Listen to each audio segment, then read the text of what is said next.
Once upon a time, there was this swanky group of people who lived in Rome, and they were called the Romans.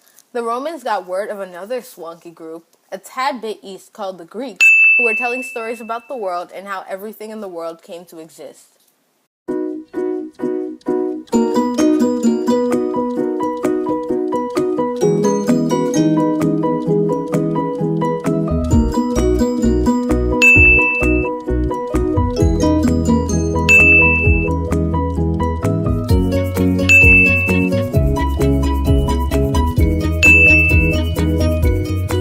Anyways, there was a very nice story about a very pretty girl called Proserpina, who was also called Persephone, but the Romans didn't plagiarize. They just made a quick little translation to their funky language.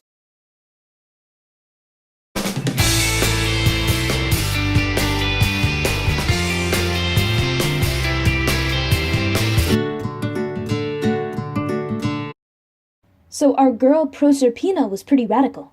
She loved Chipotle. Her swaggy mother Ceres was like, "Get out of Chipotle, you're going to choke on a bean." But guess who didn't listen? If you said Proserpina, give yourself 100 points.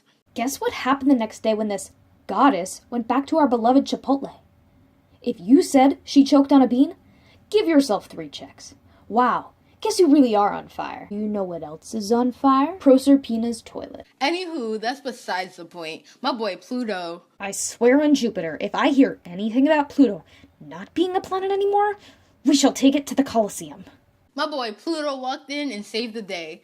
Proserpina, choking on a bean, looked at her savior, and no, I don't mean Jesus. Pluto, seeing the beautiful girl, wanted the beautiful girl to be his wife. He negotiated, ooh, big word, and bought Proserpina her own Chipotle on Austin Street. She agreed to be his wife. But guess who is not happy?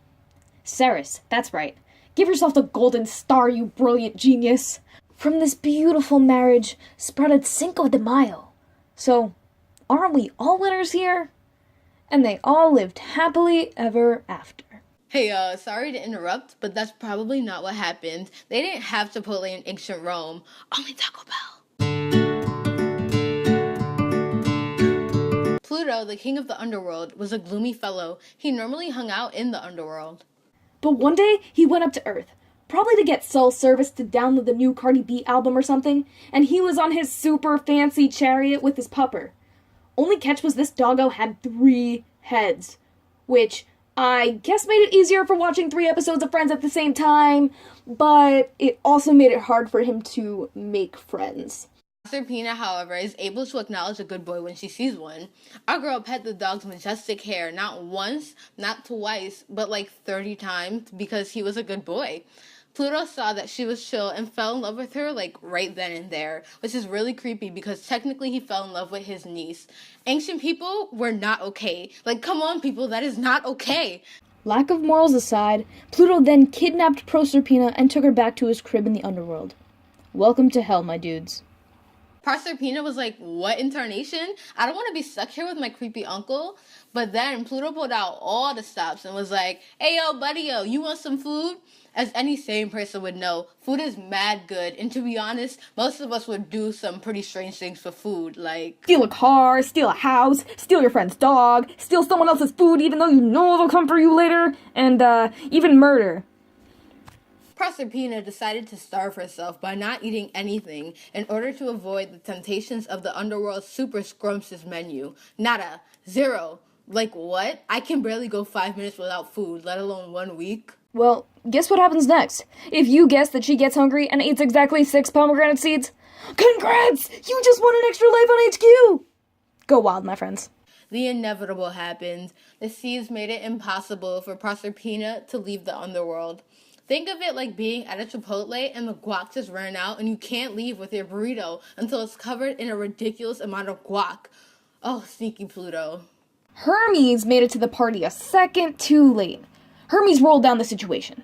Ceres was not happy with Jupiter, she was not happy with Pluto. She was not happy with Hermes, so all the crops began to wither away, like my soul.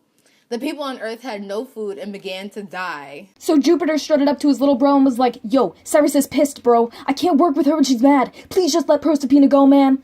And Pluto was like, Well, she's sort of my wife and indefinitely my niece, and I love her. She also ate the pomegranate seeds, so ha! So they began to negotiate.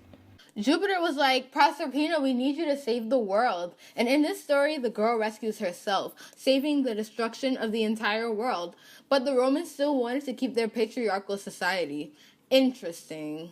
Being the understanding and lovely gods that they are, love you, Jupiter, the fate of Proserpina was as followed. She would have to spend 6 months in the underworld alongside her favorite dog and her man's, and the other 6 months of the year, Proserpina would be on Earth with her mother scolding her for eating the pomegranate seeds.